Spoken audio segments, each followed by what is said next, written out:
Ang pangalan niya ay si Mark. Mark.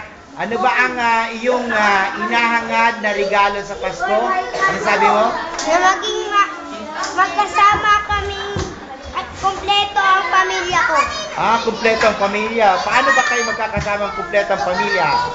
Magsalo-salo sa isang bahay na kompleto lahat ng aming pamilya. Anong gagawin niyo pag kumpleto na kayo? Magmamahalan. Paano ba yon? Magkukwentuhan kung anong nangyari sa isang taon. Magkukwentuhan kayo sa isa't isa. Mag-sharing kayo, ano? Opo. Kung ano ang sasabihin niyo sa isa't isa.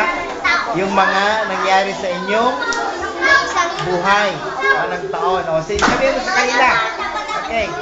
Kausapin mo sila. Kausapin mo yung mga tao na. Okay, kausapin mo. Sige. Mga bata